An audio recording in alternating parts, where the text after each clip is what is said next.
Hello tubers, this is Kurt with Edibles and Exotics coming to you from sunny Mesa, Arizona. And today I'm going to do a video on just growing tropicals, or pretty much any plant for that matter, in general. In the Phoenix metro area, Tucson, pretty much any subtropical area, Yuma, whatever, where it gets hot as hell in the summer and pretty cool in the winter with occasional frosts and freezes. And I'd like to start with watering, okay? So there's a huge misconception. There's so many myths out there about watering, all right? The biggest thing people get sold on in the valley is drip irrigation. Drip irrigation is useless, guys. It's useless for tropicals 100%, and it's useless for natives and everything else you could think of, all right? It's something someone came up with a long time ago to make people think they're saving water, and they're not. They're not saving water doing that. They're wasting water. Drip irrigation, guys, is basically you're going to take some tubing, run that under the ground. You're going to run up little smaller tubes with some sort of emitters that are metered. They put out, so many gallons per hour of water in a little drip or a little stream or whatever, okay? And basically all you're doing is putting out from the dripper a little cone that goes down. If you get ones that put out a buttload of water, you may get some sort of flood irrigation, but what I recommend is micro sprayers, all right? So they're like tiny little sprinklers. They're teeny tiny, and what they do is they put out a small little fan. The ones I use are 25 gallons an hour, and I usually in the summer run my irrigation with those for about an hour, once a day. Well, not once a day, but once every 3 to 4 days, I should say, okay? Sometimes you come home and it's blazing hot, and you might find 1 or 2 plants that are a little wilty, so, you can run it for a half hour or whatever, just until they pick up, no problem, all right? So drip, do not use drip, guys. With the micro sprayers, what you're trying to accomplish is to saturate the whole area underneath the canopy of the tree, or if it's a plant, like let's say a banana or something, same deal, all right? So when it comes to watering, all right, you always hear drainage, right? And everyone's like, well, what the heck does drainage mean? Obviously water's going to drain out of the hole, but what's the purpose? Why is everyone so worried about drainage? So in Arizona, all right, most areas, not all, but most, you're either going to have big rocks with more than likely a layer of caliche, because that's an area that's probably closer to the mountains, undeveloped, all right? If you're closer to civilization in the valley, your chances are you might be on an old orchard or farm field or something like that, so you're probably not going to have the caliche. And in the valley, where it's more populated, you're going to have heavy clay, all right? And it's usually compacted, because when they build the houses, they run heavy equipment over the ground, compact it, and more than likely, it's been watered or whatever, or it rains and there's nothing growing there, and it just beats the heck out of the soil, compacts it. So it's almost like concrete, okay? You need sometimes a jackhammer, sometimes an auger, sometimes you can go out and water it a couple times to let it soften up and then dig. But the drainage there, guys, think about it this way. You go out with a hose, you run the hose on the ground, right? The water just sits there and pools up. If you dig a hole, you fill the hole up, it just sits there. You got a pool for like 24 hours, okay? It doesn't drain, because the clay soil, it is like concrete. It's very, very fine rock, all right? It's like rock dust, almost like a flour. When you get it wet, it pushes together so tightly that there's no space for that water to go through the particles and drain out of that hole or drain out of the ground, okay? So you don't have very good drainage. So if you watch my other videos, I talk about planting plants all the time. I did one on the avocado tree that's behind me over here. I did one last weekend on a Buddha belly bamboo that I planted, and I showed you how I plant it, all right? You don't have to dig a massive hole. This hole that you're starting for a tropical or any sort of native is just to get that plant started. It's to give it a good start in life, all right? So I recommend when you dig a hole, like you saw my Buddha belly bamboo planting video, to amend it with gypsum, all right? And like I said in that video, the gypsum, what it's going to do is it's going to take those really fine particles and cause them to clump together. All right, when you have clumps like this, now you got space in between that the water can go through and drain out. It's also going to help flush out the salts. So salts being high minerals, not table salt, okay?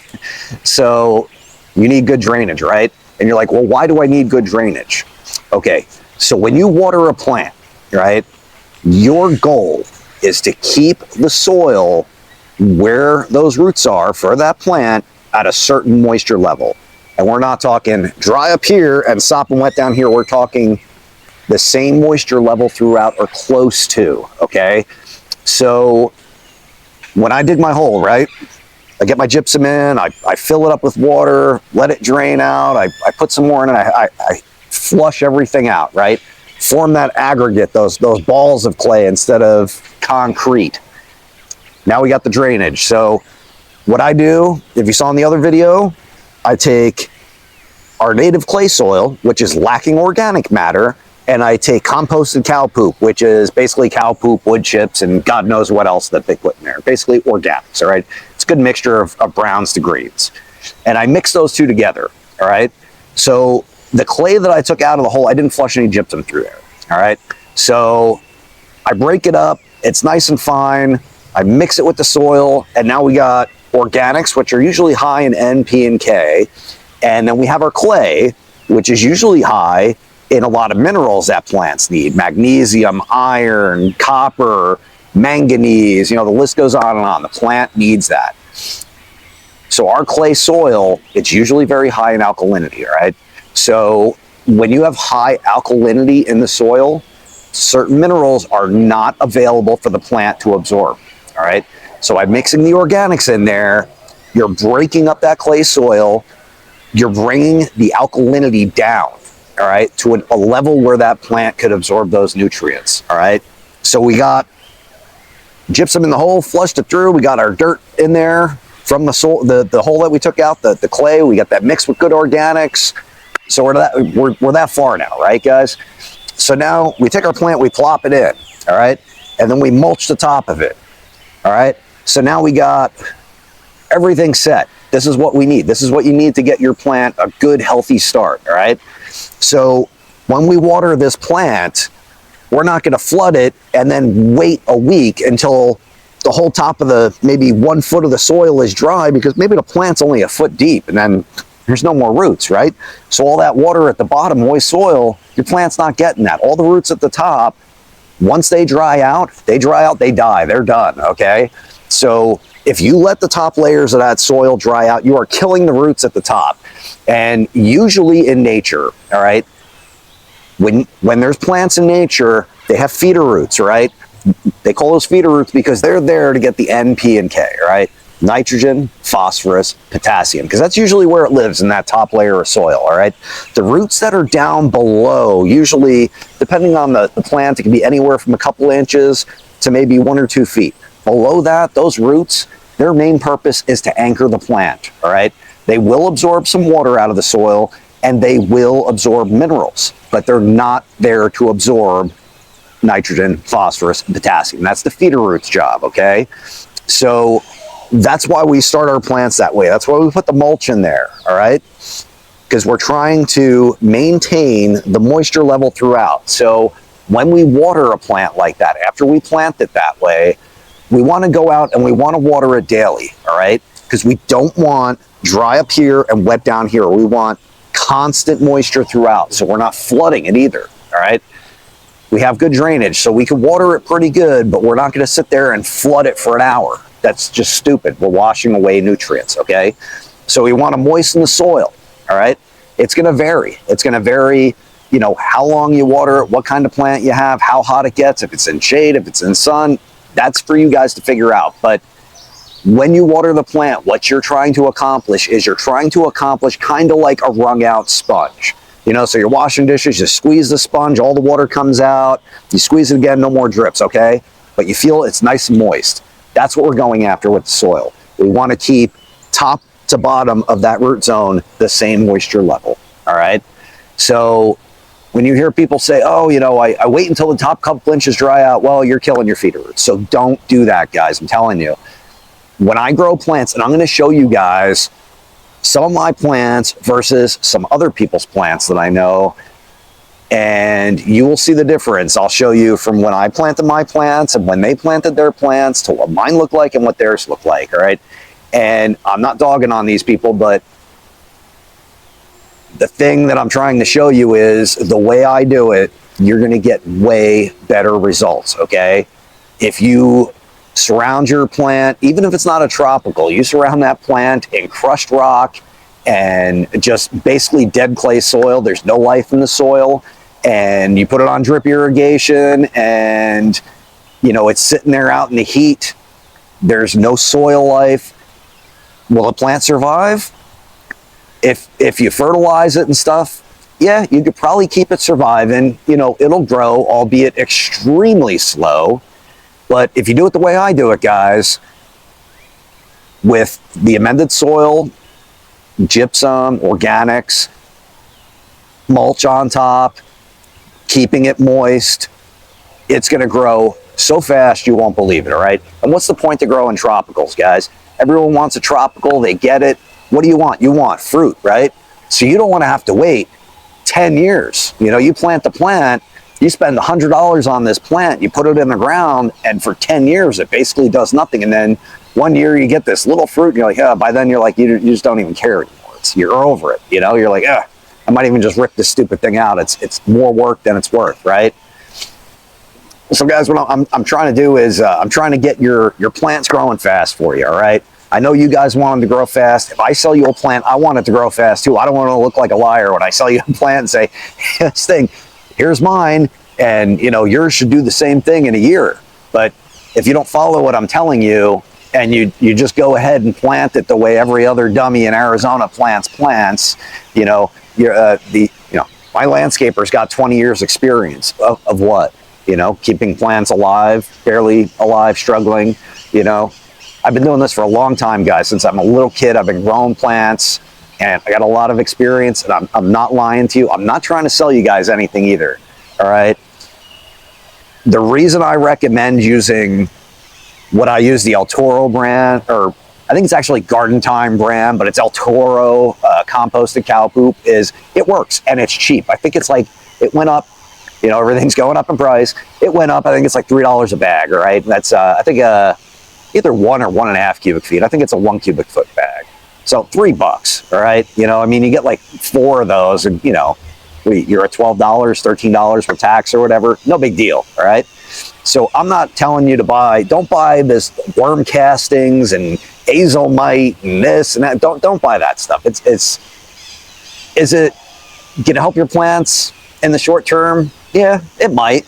But you know what? In the long term, it's just useless, all right? Because what you're trying to accomplish by doing my method of planting the plants, which, you know, it's not so much my method. I mean, a lot of people do it, but, you know, I'm just going to call it my method because it's my channel. I get to do that, right? So anyway, what you're trying to accomplish by that is you're trying to build the soil, all right? And by building the soil, what you could do is you can go to the pet store, you can get little isopods, a little thing of isopods, or roly-polies, pill bugs, potato bugs, whatever you want to call them. You can throw those in there, right? They're dirt cheap at the pet store. You get them as feeders. You can go to Walmart or a bait and tackle shop, and you can get a thing of worms. I recommend red wiggler worms. And you can throw those in there under the mulch, all right? And what those are going to do is they're going to bring in more and more and more life, right? What you're trying to do with your tropicals or any tree is you're trying to feed the soil. You're not trying to feed the plant, all right? You can go out and you can put fertilizer on the plant. Sometimes plants need it. Even if you do what I say to do, my method, sometimes, you know, in a month or two, whatever, the plant may develop the deficiency. It might be iron, it might be manganese, it might be, who knows, nitrogen. Maybe there's not enough nitrogen in the soil. I don't know.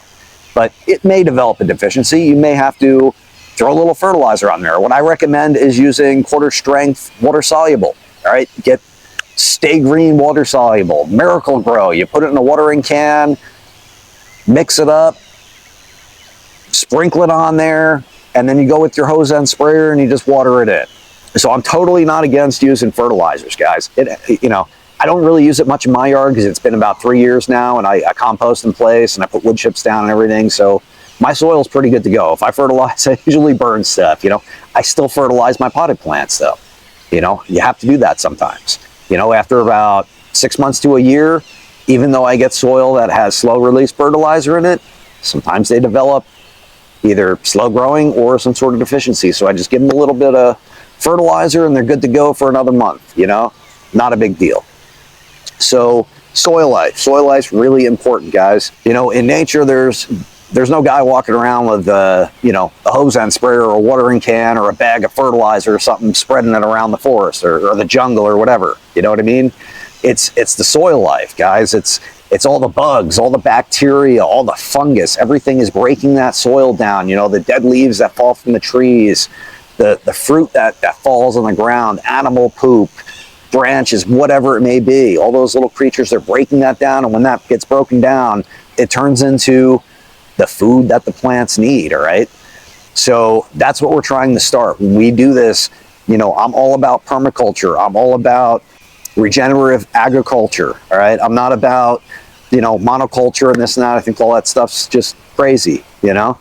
I mean, yes, we need some of that to be able to feed the masses. Don't get me wrong. I'm not some crazy tree hugger, but, you know, what we're trying to do on a personal level here is we're trying to grow food and the organic way. You know, like I said, the first year you may have to use fertilizers, you may have to use pesticides here and there, but you know what? The organic way is usually the best way. You know, you guys, you don't have to use all this crazy expensive stuff. Just go with nature. Try to mimic what the actual forest and the jungle are like, all right? So I just like to reiterate on the watering, guys. When we're watering, all right, we want to make sure that soil is like a wrung out sponge, all right? So when we water, if you have one little plant, you could just go over it with a hose end sprayer, right? Little, you know, sprinkler at the end of the hose, right? Turn it on, moisten it, you know, couple of seconds, you're done. That's all you got to do for that day. You don't have to go out, you know, and run your sprinklers forever or whatever it may be. But you're going to be saving water that way, because let's say you put a plant in, the plant pot's this big, plop, you plop it in the ground. All you got to do is water that little area. You don't have to water all the way out here because the roots are not out there, right? That soil the moisture will start to move out daily. So it'll get moister and moister just by watering that one little spot. All right, if you had drippers on there, all right, let's say you run those, most people run them like 4 or 5 hours, right? Because they're only putting out like, I don't know, 10 gallons an hour or something like that. So you run this little thing, and what is it doing? All that, where that cone of water comes out from the dripper all the way down, you're flushing all those nutrients down and away from the feeder roots, all right? And you're using all this water, it's going way past the root zone, all right? I'm telling you, if you got a little pot, maybe a foot tall and a foot wide or whatever, you plop your plant in there. If you do what I say, you're going to be using maybe half a gallon of water a day on that tree. That's it. All right. Obviously, when it gets bigger, after it's been in the ground a year or two or whatever, you're going to have to water it a little bit more, but it's not going to be that much. But daily, guys, daily. You know, in the winter, you don't have to water it daily. You know, you could probably get away with, you know, depending on the temperatures, it can be anywhere from once a week to once every 3 weeks, all right? And all you're trying to do is maintain that moisture level. So in the summer, the plant's transpiring. It's basically sweating moisture through its leaves, and that's how it sucks the moisture out of the ground. In the winter, it's not transpiring as much. Chances are it doesn't even have leaves on it. So all you have to do is keep the roots moist at that point so they don't dry out and die. But it's not drawing any moisture out of the ground, so you don't have to run them that long. If you're running drippers, again, it's going down below the root zone more than likely.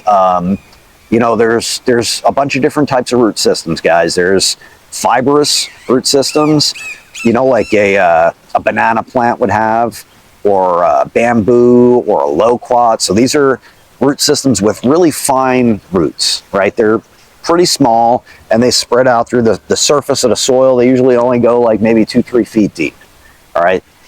And then there's trees that have a taproot type system. Most of them aren't true taproots, but they're pretty similar. And those roots are going to go down pretty deep to anchor the tree, okay? But they still have the feeder roots at the top, all right? If you ever pull a carrot or something out of the ground, something like that with a taproot, or you go to the store and you look, like a beet or something, you know, it's got that taproot, the long skinny thing coming down, and then at the top there's tiny little hairs coming out. Those are the feeder roots. So we got to make sure we keep those moist, all right? So no letting your soil dry out at the top until you water again. What you need to do is water more often but use less water, all right? The exact opposite of drip. Drip is use more water less often. Soil dries out, your plant dies, it doesn't do as good. You know, like I said, drip will keep a lot of plants alive, but there's a difference between being alive and thriving, right? So plants are just like people, guys. I mean, just imagine, you know, fertilizer is fast food. You're only drinking when you're dehydrated already. You know, you're standing in the sun all day, no shade. In the winter, you have no protection from the cold. How long do you think you would last? Same thing with us, guys. It's plants and us. They're very, very, very similar. All right. You know, the other thing is plants need in the soil, they need healthy bacteria. They need healthy insects. They need healthy fungus. They need these things to live. All right. Most of these funguses and bacteria, they help feed the plant. They break down everything around the plant. They fight off viruses and bad bacteria and bad funguses and bad bugs. And they protect that plant. It's a symbiosis between the plant and the soil. And that's what we're trying to develop, guys. That the healthier the soil, the healthier the plant. And it's just like you know, the healthier your gut is, you know, your gut bacteria, the bacteria on your skin, in your blood, in your nose, whatever, in your eyes. If you got that good healthy bacteria and fungus, you're gonna be a lot healthier than someone, you know, on a fast food diet that, you know, washes their skin with bleach and kills everything and, you know, lives in a sterile environment. I'm not saying to be slobs, guys. That's totally not what I'm saying. But what I am saying is, listen, you know, nature's nature. It's been doing it forever. We gotta understand that. We gotta work with it. That's the way things go. So, you know, I want to talk a little bit now about the soil. So, you know, I've been talking about how people will try to plop plants in the ground and think, you know, they can grow. Well, yeah, more than likely they can, you know, and if you're pretty up on it, you could probably get your plant to grow. But, you know, like I said, guys, you want your plants to grow quick, you know, and what's the best way to give it a healthy start when you first put it in the ground? Now, you know, most of the time I only dig a 2-3 foot wide hole, 2-3 foot deep, you know, and my plants grow so quick, they usually outgrow that hole within the first year, depending on the plant. Some of them take a little longer, but a good majority of them outgrow that hole pretty quick. So, you know, now the plants are in the native soil, right? But what I do is as the canopy gets bigger, I move my mulch out further and further, all right? Because you want the mulch to be a little bit past the canopy, all right? So if your tree canopy is here, you want your mulch a little bit further out underneath the tree on the ground, right? Because most of the time those roots are well beyond the canopy. So let's say, for instance, a mulberry tree. You know, you got a mulberry tree that's, let's say, 15 feet tall and wide. So a lot of people are going to think, you know, okay, so the roots are probably 15 feet deep and wide. No, they're probably about somewhere around 15 to 20 feet deep and probably about 30 feet in diameter, right? 15-foot tree in diameter above ground, probably 30, maybe even more below ground, depending on the age, all right? So we want to try to keep those roots fed all the way out if possible, right? Now, I'm not saying make a trail of mulch to your house from your mulberry trees, so roots grow under your house and start cracking your foundation. I'm not saying that. But, you know, you need to keep the feeder roots where you think they are. You need to keep them moist, and healthy. All right. So as a tree gets older, all right, let's continue on with mulberry. So, let's say you plant a mulberry tree the first year, it's 12 inches tall. The first year, 2 years, you're watering it pretty good, right? It's small. It doesn't have a big canopy. It might be out in the sun somewhere because that's the best place to grow them. They love sun, right? But you got to keep it moist, like I said, right? So after about 2-3 years, if you grow it the right way, your mulberry tree should be 15, 20 feet tall and wide, all right? And if you don't trim it to look like a little stick with a ball at the top, now it's shaded all the way down, all right? So you're not going to have to water as much. Your mulch breaks down, all right? It starts getting really broken down. A lot of the air spaces go out, and it acts like a sponge. So when you do water, it holds that water in, all right? Your tree is creating shade and a wind block, so that mulch doesn't dry out. So, you might be, when you first plant a mulberry tree, you might be watering it for, let's say, like I said, every day in the summer for the first 2 years. And then after that, you might only be watering it once a week. And then 2 years after that, maybe you might only be watering it once every 2 weeks, Shade is very important, guys. So we got our hole, we got our mulch, we got our tree growing. We need shade, all right? And we need wind protection.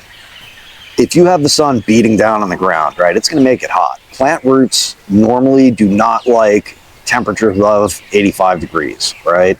So feeder roots and stuff, they really start not working so good when they get warm, all right? So our goal is to keep the soil moist, all right? Those wood chips, they're so moist, they're in the shade, there's a little bit of a breeze blowing through, draws the heat energy out of the soil, it cools the soil, it makes the plant roots happy, okay? So, like I said, if you plant a tropical tree or any tree for that matter as a young tree, which is what I recommend, I don't recommend buying big giant trees, it's just totally not worth it. But when you plant your tree, yes, you're going to use a little bit more water. You're going to use a lot less than if you did drip. Your plant's going to grow a lot quicker. It's going to be a lot healthier. You're going to get fruit a lot sooner. And in the long run, you're going to be using less water. But think about it this way too, guys. If you're planting tropical plants in your yard, you're doing it for a reason. All right, there's a price to pay for that. If you go from a barren backyard full of rocks and weeds, right, you plant this lush jungle like I did, and like a lot of other people do, like my buddy George is trying to do, there's a price to pay. But you know what? It's a very small price because this is a hobby. It feeds you, it feeds your family, it makes you healthy, it teaches you patience, and it's very rewarding. So if you're getting into the growing tropicals, growing a food forest, permaculture and all that, just realize when you first start out, it's going to be a lot of work, but as you go on, it gets easier and easier, and the maintenance gets less and less and less. My yard, since I got a lot of potted plants, I'm out every day. All right, I'm out every day watering. But my actual yard itself, if I didn't have all the potted plants, the maintenance on my yard is once in a while trimming and, air layering, whatever to propagate stuff off of. But really the watering is, it's automatic. I turn on my micro sprayers, let it do its thing for an hour every couple of days, and that's it. I got not a very big yard, as you guys have seen. I think I have, like I said, my micro emitters are 25 gallons each. They run an hour, and I probably got about 20 of them. All right, so it's really not that much water. All right, not for my city anyway. I'm in Mesa, so they work on a tier system. So the price per 1,000 gallons, I think it is, goes up when you hit so many thousand, and then it goes up again after so many, and it's not that big a deal. But I guarantee you I am using way less water than someone with a normal Arizona yard and a pool. Way less. And that's right now watering all my potted plants daily, all right? So if I didn't have the potted plants, it would cost literally next to nothing. I think maybe $25 a month extra in my water bill in the summer. That's how cheap it is. So, like I said, when you first start out, guys, you know, you may have a $50, $100 a month water bill, depending on the size of your yard. But every year it's going to go down and down and down. And, you know, the good thing is you're growing a food forest, guys. You're going to have healthy food to eat for you, for your family, loaded with probiotics, prebiotics, all sorts of good organisms that you need to survive. So you're going to be saving money on vitamins and all this other health food crap that you don't need to buy anymore because you got it growing in your yard. All right. You can give stuff away. You can do what I do, and you can sell it. And, you know, when I factor in my plant sales versus my expenditure on water usage and soil and stuff like that, I more than make money. So now I'm going to take you around. I'm going to show you some of my plants when I planted them, you know, about 2 years ago. Some of them, I'll put the date and everything in there, and what they look like now. And all I did was my method. All right, my channel, my method.